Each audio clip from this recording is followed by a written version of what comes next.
My wife thought she was safe until I played the hotel security footage. Trust is something you never realize is broken until it's already too late. I had always believed my wife, Jenna, 32F, and I, 35M, had a strong marriage. We weren't perfect, but we were happy.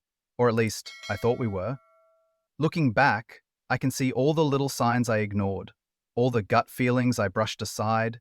The problem with trusting someone blindly is that when they betray you, the fall hits that much harder. It started small. Jenna became glued to her phone, always tilting the screen away from me when she texted. She had never been like that before. We used to scroll through each other's phones without a second thought, laughing at memes and looking at pictures. But now? She never left it unattended. If she got up to go to the bathroom, the phone went with her. At night, she used to leave it charging on the nightstand, but suddenly, it started living under her pillow. At first, I told myself I was imagining things. She had been working late a lot and maybe she just wanted some space. But then came the girls' nights. First once a month, then once a week, then multiple times a week. She'd come home late, smelling like wine and perfume, always full of too many details about her night, like she was overcompensating. Emma had too much to drink, and we had to get her an Uber.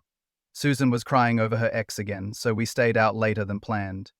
You wouldn't believe how crazy it got. We danced for hours. It wasn't just what she was saying, it was how she said it, forced, like she had rehearsed it. I should have questioned it sooner. The real shift happened when she mentioned a work trip. Jenna worked in marketing, and occasional travel wasn't unusual, but something about this trip felt off. She was too excited, too eager. The night before she left, she spent an hour picking out lingerie I hadn't seen her wear for me in months. She got her nails done, packed perfume she usually saved for special occasions, and when I asked about it, she smiled. "I just want to feel good while I'm away," she said. That was the moment my gut told me something was very wrong.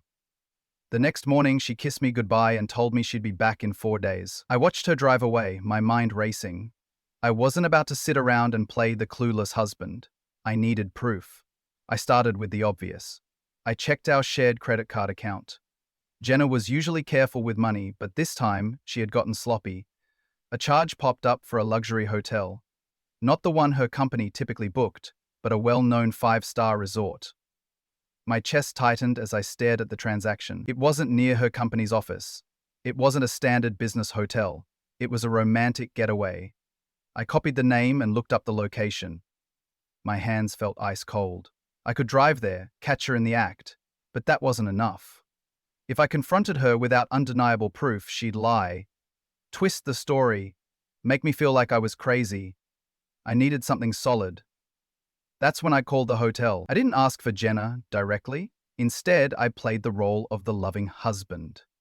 I told the receptionist I was trying to confirm a surprise for my wife's anniversary trip. I said I just needed to double-check the reservation details. The receptionist, cheerful and completely unaware of what was really happening, gave me everything I needed. "Yes, sir. Jenna checked in yesterday for a 3-night stay in our honeymoon suite.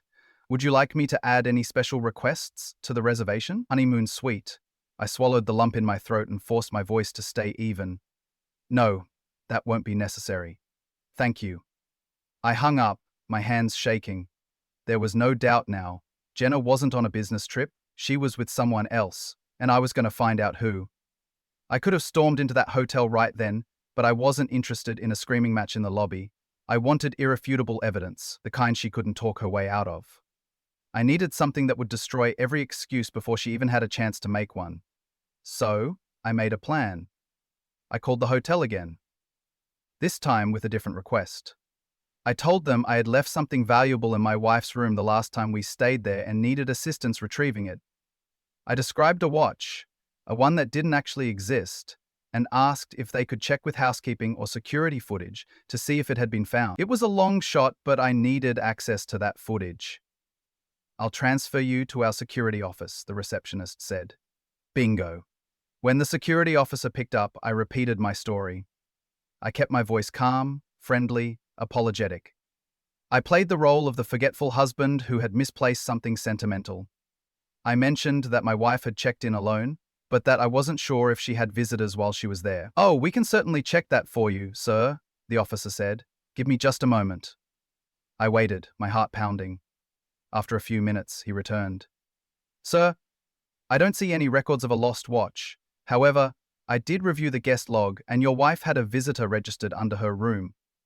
I gripped the phone tighter. A visitor? Yes, sir. A gentleman checked in with her. He was added to the room at check-in. I already knew the answer, but I asked anyway. His name? The officer hesitated. I'm not sure I can disclose that information, sir. I exhaled slowly. I understand. But if I came in person to verify the security footage, would that be possible? A long pause. I suppose that could be arranged. That was all I needed. I thanked him and hung up. Tomorrow I was going to the hotel, and Jenna had no idea what was coming. I arrived at the hotel just before noon, my heart pounding steadily in my chest. But it wasn't from nerves or fear. It was the weight of certainty. Jenna had spent months sneaking around, convinced she was too smart to get caught. But she had underestimated me. She thought I wouldn't question her, wouldn't dig deeper. Now she had no idea I was about to expose her. The lobby was polished and modern, the kind of place designed for romantic escapes and wealthy business trips. Everything about it made my skin crawl. As I walked through the entrance, I imagined Jenna doing the same, dressed up for him, feeling thrilled about her little secret. That thought alone fueled my resolve. I headed straight for the front desk. A receptionist in a crisp uniform looked up and gave me a polite smile. "Good morning, sir. How can I assist you?" I kept my voice calm. "Hi, I spoke with someone from security yesterday regarding an item left in my wife's room. I was told I could review some footage." She typed into her system, scanning the screen before nodding. "Yes, I see the request. I'll notify our security officer. Please have a seat." I thanked her and took a seat in the plush waiting area. My fingers tapped against my knee, my mind already preparing for what I was about to see. A few minutes later, a middle-aged man in a suit approached, his badge clipped to his belt. "Mr. Reynolds?" he asked. "That's me. Right this way." He led me down a quiet hallway to a private security office. The walls were lined with monitors displaying live footage of the hotel's hallways, elevators, and entrances. He gestured for me to sit as he pulled up the archived videos from the previous 2 nights. "Now, I can't release personal details, but since your name was originally on the account, I can show you the footage," he said. "Would that be acceptable?" "That's all I need," I replied. He clicked through the system, adjusting the timestamps, then hit play. There she was. Jenna stood at the front desk, smiling at the receptionist. She was wearing the black dress, the one I bought for her last year, the one I hadn't seen her wear in months. Her hair was styled, her makeup flawless. She looked good, better than she had in a long time, and it sure as hell wasn't for me. Beside her was a man, taller than me, lean, dressed in an expensive suit. He had his hand on the small of her back, guiding her forward as they collected their keycards. My stomach twisted, but I kept my expression neutral. The officer fast-forwarded, Jenna and the man walking toward the elevator, the doors sliding open. He pulled her inside, and just before they disappeared, she wrapped her arms around his neck and kissed him. That was it. That was all I needed. I pulled out my phone and recorded the screen. When I walked out of that hotel, I wasn't heartbroken. I wasn't falling apart. I felt relief. For months, Jenna had been lying to me, treating me like an idiot. She thought she was untouchable. But now, I held the truth in my hands, and I was going to use it. The drive home felt different. I had always thought of our house as a place of comfort, but now it just felt like a stage where Jenna had played the role of a loving wife while sneaking around behind my back. As I pulled into the driveway, I sat for a moment, gripping the steering wheel. I wasn't sad. I wasn't even angry anymore. I just wanted it over. Inside, everything looked the same, but I saw it differently. The framed wedding photos, the blanket she always curled up with on the couch, the candles she insisted made the house feel cozy. It was all meaningless now. Just props in the life she had been pretending to live. I grabbed a couple of suitcases from the closet and started packing. I didn't do it in a rage. There was no dramatic destruction of her belongings, no slashing of clothes or throwing things into the yard. I just packed everything, methodically, neatly folding her clothes and placing her jewelry in a box. It took an hour to remove every trace of her from the house. By the time I finished, there were 3 full suitcases lined up by the door. The house already felt lighter. I sat down on the couch, staring at the divorce papers on the coffee table. I had told my lawyer to prepare everything immediately, and he had delivered. Jenna had no idea that in less than 24 hours, her entire world was going to come crashing down. At exactly 5:12 p.m., I heard her car pull into the driveway. The front door swung open and Jenna walked in, dropping her purse on the entryway table. She looked radiant, refreshed, like a woman who had just spent 4 days in luxury, indulging in secret pleasures she thought would never come to light.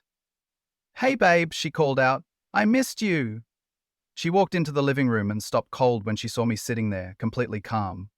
Then, her eyes darted to the coffee table where my phone sat next to the stack of divorce papers. Her face paled instantly. "What? What is this?" she asked, her voice already shaking. I didn't answer right away. I reached forward, picked up my phone, and pressed play. The footage from the hotel security camera filled the screen. Jenna at the check-in desk, smiling at the receptionist. The man beside her, his hand resting on the small of her back. The way she leaned into him, the way they kissed in the elevator. She didn't breathe, didn't blink, just stood there, watching as every lie she had told unraveled in front of her. When the video ended, I set the phone down. "So," I said, my voice even, "want to tell me where you really were this weekend?" She opened her mouth, but nothing came out. Her hands shook as she reached for the papers. "Divorce?" she whispered. "Obviously." Tears welled up in her eyes instantly. "No, wait. Please, let's talk about this." I tilted my head. "You want to talk now? After months of lying? After sneaking around like I was some idiot who would never figure it out?" She took a step closer, desperate. "It wasn't what it looked like." "You kissed him in the elevator, Jenna. What exactly did I misinterpret?" Her face crumpled. "I was stupid. It was a mistake. But we can fix this." "We?" I let out a short laugh. "No, there's no we anymore." She looked around wildly as if searching for something to ground herself. Her eyes landed on the suitcases by the door, and for the first time, real panic set in. "You packed my things?" "You're not staying here," I said simply. Tears spilled down her cheeks. "Where am I supposed to go?" I shrugged. "Not my problem." She let out a strangled sob. "You can't just throw me out. You threw us out the second you checked into that hotel." Her legs wobbled, and for a second I thought she might actually collapse. She stared at me like she didn't recognize me, like she couldn't believe I was really doing this. But what did she expect? That I'd cry? That I'd scream? That I'd fight for her while she stood here, covered in another man's scent, begging for mercy she never showed me? She wiped at her face, trying to pull herself together. "Can we please just talk? Just sit down and—" "No." She swallowed hard. "I don't want to lose you." I exhaled slowly, shaking my head. "Jenna, you lost me a long time ago." She stood there waiting, like she thought I might change my mind, like she thought there was still a chance. But there wasn't. There never would be. Finally, she grabbed the suitcases and wheeled them toward the door. I didn't move, didn't watch her leave. She lingered for a moment, then whispered, "I'm so sorry." I didn't answer. The door clicked shut, and just like that, she was gone. Jenna was gone, but the mess she left behind wasn't. The house felt different without her. Not empty, not sad, just cleaner. Like the air had finally cleared after months of suffocating under her lies. I didn't feel the weight of her absence in any sentimental way. If anything, I felt lighter. There was no heartbreak, no temptation to call her and ask why. I knew why. She had spent months sneaking around, thinking I'd never find out. And now, she was exactly where she deserved to be, out of my life, carrying the weight of her own actions. The next day, I went through the house and removed anything that reminded me of her. Photos, gifts, little notes she had left over the years. I packed them all in a box and shoved it in the back of a closet. Not because I needed to hold on to them, but because I wasn't about to let her take up any more space in my life than she already had. Then, I did something I hadn't done in years. I sat down, cracked open a beer, and finally felt at peace. The divorce moved fast. Since we had no kids and I had already split our accounts, there wasn't much to argue about. Jenna didn't fight for anything. She signed the papers immediately, which told me she had already accepted her fate. She didn't even try to contact me. For weeks I heard nothing. No texts, no calls. The woman who had begged me not to leave her had completely vanished, and I was fine with that. Until I ran into her sister. I was grabbing groceries when I heard someone call my name. I turned and saw Mia, Jenna's younger sister, standing by the produce section. We had always been friendly, But now she just looked at me with this unreadable expression. Hey, she said carefully. How have you been? Better than ever, I said honestly. She exhaled, running a hand through her hair. I figured. Listen, I know this is none of my business, but Jenna's not doing great. I raised an eyebrow. Not my problem. Mia shook her head. I'm not saying it should be.